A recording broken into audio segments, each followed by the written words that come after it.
Ιατρικό το επόμενο μας θέμα. Θα μιλήσουμε για τις εξελίξεις στην χειρουργική θηροειδούς. Είναι κοντά μας ο χειρουργός Μιχάλης Παπαγεωργίου. Γιατρέ, καλή σας μέρα, καλώς ορίσατε. Καλημέρα. Καλημέρα, ευχαριστώ για τη φιλοξενία. Λοιπόν, καταρχάς να ευχηθούμε να μας είστε αχρίαστος. Όμως στις περιπτώσεις που παρουσιάζεται αυτή η ανάγκη, καλείστε με την επιστημονοσύνη σας να λύσετε το θέμα. Υπάρχουν σοβαρές εξελίξεις στον τομέα αυτό? Τα τελευταία 20 χρόνια υπάρχουν πάρα πολλές εξελίξεις, οι οποίες κινούνται κυρίως σε δύο άξονες.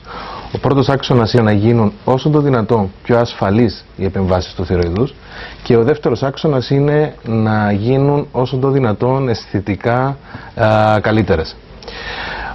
Όσον αφορά το πρώτο κομμάτι, την ασφάλεια, το πρώτο βήμα το οποίο έγινε είναι να ξεχωρίσει η χειρουργική ενδοκρινών αδένων από τη γενική χειρουργική.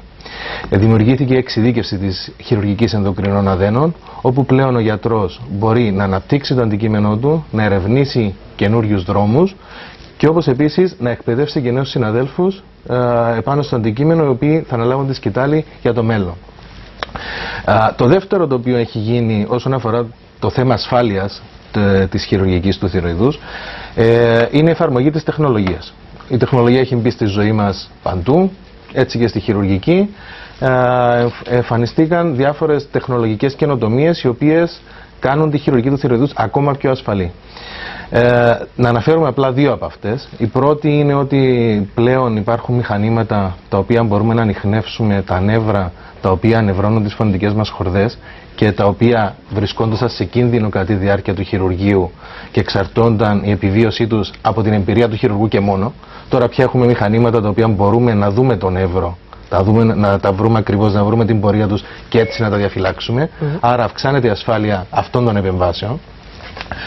Και το δεύτερο είναι ότι χρησιμοποιούμε διάφορα μηχανήματα, διάφορες πηγές ενέργειας, όπως τις λέμε, οι οποίες και μειώνουν τον ηχηρητικό χρόνο, άρα είναι ένα όφελος για τον ασθενή να βρίσκεται σε νάρκωση λιγότερο χρονικό διάστημα, και μειώνουν και την πιθανότητα μετεχειρητικών αιμορραγιών. Άρα όλα αυτά έχουν μειώσει κατά πολύ τις μετεχειρητικές επιπλοκές τις οποίες είχαμε σε τέτοιες επεμβάσεις. Είναι πολύ λεπτές χειρουργικές επεμβάσεις αυτές, αυτό καταλαβαίνουμε από αυτά που μας λέτε. Είναι όλα τα προβλήματα θηροειδούς χειρουργήσιμα? Υπάρχουν κάποιες ενδείξεις για το ποιοι θα χειρουργηθούν και ποιοι όχι. Και ανάλογα με την σχολή την οποία ακολουθούμε, θέτουμε και τις ενδείξεις. Δηλαδή υπάρχουν κάποιες κατευθυντήρες γραμμές από την Αμερικανική εταιρεία, από την Ευρωπαϊκή εταιρεία, από την Ασιατική εταιρεία. Σίγουρα η κυριότερη ένδειξη είναι η ύπαρξη ή η πιθανότητα ύπαρξης καρκίνου. Είναι η πρώτη και κυριότερη ένδειξη για τη χειρουργική του θηροειδούς. Ένας όζος, ο οποίος τον βλέπουμε να είναι ύποπτος ή το επιβεβαιώνουμε με βιοψία ότι είναι ύποπτος, τότε θα πρέπει να χειρουργηθεί οπωσδήποτε. Και κάποιες σπανιότερες περιπτώσεις, τις οποίες κρίνουμε κατά το δοκούν και πολλές φορές και με την σύμφωνη γνώμη και την επιθυμία του ασθενούς. Όπως? Όπως για παράδειγμα υπάρχει ο υπερθυροειδισμός λόγω της νόσου Graves. Υπάρχει και η φαρμακευτική αγωγή, υπάρχει και η θεραπεία με ραδιενεργοϊώδη, υπάρχει και η χειρουργική αντιμετώπιση. Εάν ο ασθενής επιθυμεί να προχωρήσει κατευθείαν σε χειρουργική αντιμετώπιση, τότε προχωράμε και μπορούμε να χειρουργήσουμε τέτοιους ασθενείς. Να μας ξεχωρίσετε λίγο, αν θέλετε, τις διαδικασίες ανίχνευσης των όποιων προβλημάτων. Ξεκινάμε με αιματολογικές εξετάσεις. Οι αιματολογικές εξετάσεις είναι ένα κομμάτι, δεν είναι ολόκληρη η διερεύνηση, και είναι λάθος να βασιζόμαστε σε μία ανάλυση αίματος για να πούμε αν έχουμε πρόβλημα με το θηροειδή ή όχι. Ο συνδυασμός τριών πραγμάτων είναι αυτός που θα μας δώσει τη διάγνωση. Εξετάσεις αίματος, υπερηχογράφημα θηροειδούς και εκτίμηση φυσικά από κάποιον γιατρό. Ψηλάφιση δηλαδή. Ψηλάφιση και εκτίμηση όλων των αποτελεσμάτων μαζί. Γιατί ο συνδυασμός των αποτελεσμάτων των διαφορών εξετάσεων θα μας δώσει την ακριβή διάγνωση και την ένδειξη όχι για χειρουργείο. Την ένδειξη για χειρουργείο, όχι ότι έχουμε κάποιο πρόβλημα στο θηροειδή. Θα μας πει ποιο ακριβώς είναι το πρόβλημα και αν χρειάζεται επέμβαση ή όχι. Και το τελικό αποτέλεσμα θα μας το δείξει η βιοψία. Θα το δείξει η βιοψία, ναι, η οποία χρειάζεται να γίνει σε περιπτώσεις όπου υπάρχουν όζοι ή κάποια άλλη περιοχή που είναι ύποπτη για κακοήθεια. Η αλήθεια είναι ότι ακόμα πολλούς να διαμαρτύρονται ότι έχουν πρόβλημα με το θηροειδή, οι θεραπείες τους ταλαιπωρούν. παίζει ρόλο και το άγχος, το στρες, δεν ξέρω. Σίγουρα η καθημερινότητά μας παίζει ρόλο, η διατροφή μας, ο τρόπος ζωής μας, η έκθεση σε ακτινοβολίες σίγουρα παίζει ρόλο. Επίσης γενετικοί παράγοντες παίζουν ρόλο, υπάρχει μεγάλη σχέση με την κληρονομικότητα, ναι, όχι απόλυτη αλλά μεγάλη συσχέτιση με την κληρονομικότητα, ειδικά σε γυναίκες της ίδιας οικογένειας. Αλλά ακόμη δεν έχει ξεκαθαριστεί το τι είναι αυτό που ακριβώς προκαλεί τις θηροειδοπάθειες. Ναι, όμως υπάρχει ένα ζήτημα. Όλες αυτές οι θεραπείες τις οποίες υποβάλλονται πολύ με χάπια, δεν ξέρω, ιόδια, τα έχω ακούσει και εγώ να τα λένε, και δεν βρίσκουν, δεν έχουν αποτέλεσμα, γιατί ενδεχομένως να μην ακολουθούν κανονικά την αγωγή, να μην κάνουν σωστά η θεραπεία τους. Είναι μια λύση να αμέσως στη χειρουργείο, δηλαδή θα λύσουν διαπαντός το πρόβλημα. Εάν προχωρήσουμε σε χειρουργική αντιμετώπιση, πλέον οι κατευθυντήρες οδηγίες είναι ότι αφαιρείται εντελώς ο θηροειδής. Όλος ο θηροειδής. Δεν προκαλεί ζημιά, δεν έχει επιπτώσεις στον οργανισμό. Δεν έχει ιδιαίτερες επιπτώσεις. Φτάνει μεταχειρητικά να παίρνει ο άρρωστος κανονικά την θεραπεία αποκατάστασης, την ορμόνη δηλαδή που παράγει ο θηροειδής και δεν θα την έχει στο αίμα του, να την παίρνει υπό τη μορφή χαπιού. Κάποιοι μεταχειρητικά είχαν κάποια προβλήματα με το ασβέστιο, για παράδειγμα. Γιατί συμβαίνουν αυτά τα θέματα με το ασβέστιο μετά το χειρουργείο, είναι φυσιολογικά? Φυσιολογικά όχι 100%. Κατά τη διάρκεια του χειρουργείου, δίπλα από το θηροειδή υπάρχουν 4 μικροί αδένες οι οποίοι ρυθμίζουν το ασβέστιο του οργανισμού μας φυσιολογικά. Κατά τη διάρκεια του χειρουργείου πρέπει αυτοί οι αδένες να μπορέσουν να διαφυλαχθούν. Οι παραθυροειδείς αδένες. Πρέπει να διαφυλαχτούν έτσι ώστε να μην πάθουν κάποια ζημιά.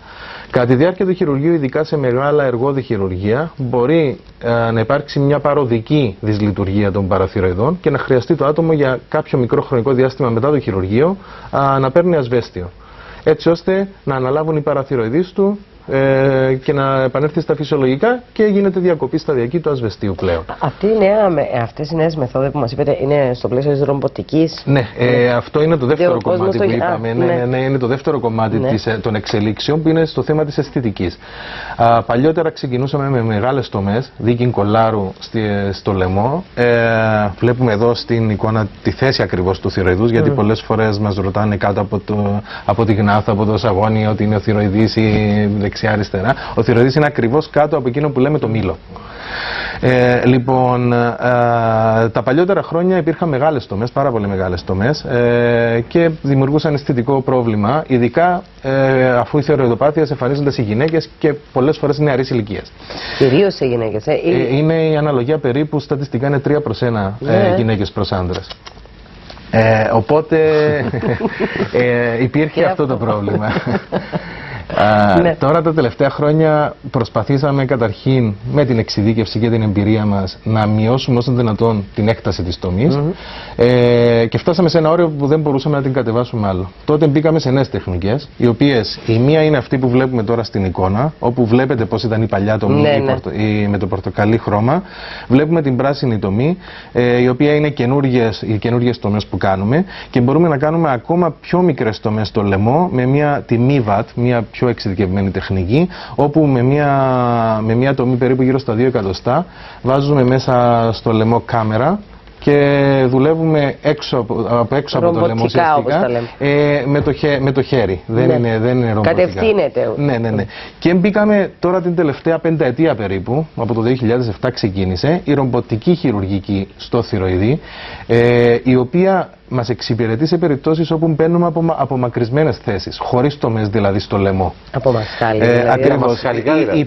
Η πιο ευρέως διαδεδομένη είναι από τη μασχάλη, διαμασχαλιαία ρομποτική θηροειδεκτομή. Και μένει άθικτος ο λαιμός. Ο λαιμός, ναι, αισθητικά δεν υπάρχει καθόλου σημάδι. Φυσικά υπάρχει ένα σημάδι στη μασχάλη, αλλά δεν είναι τόσο εύκολα ορατό σε σχέση με το λαιμό. Και γίνεται η επέμβαση από τη μασχάλη χωρίς τομές.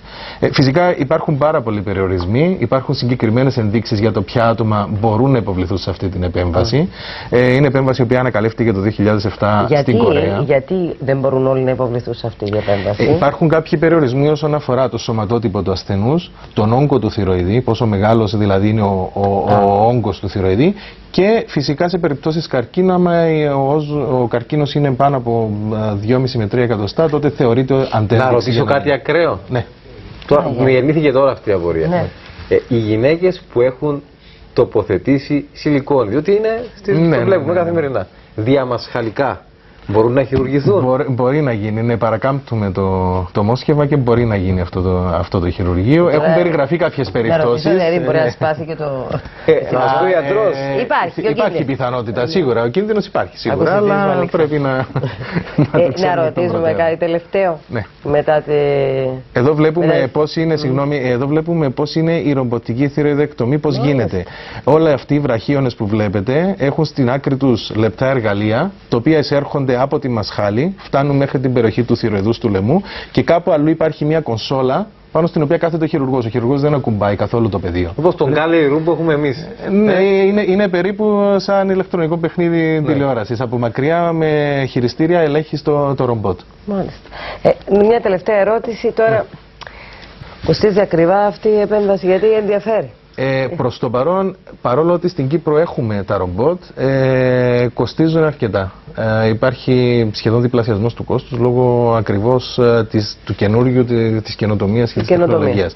Σίγουρα τα επόμενα χρόνια με την πιο ευρύτερη εφαρμογή των μεθόδων αυτών θα κατέλθουν και τιμές, νομίζω, αρκετά. Έρχονται και από άλλες χώρες εδώ στις περιοχές για τέτοιου είδους εγχειρήσεις εδώ στην Κύπρο?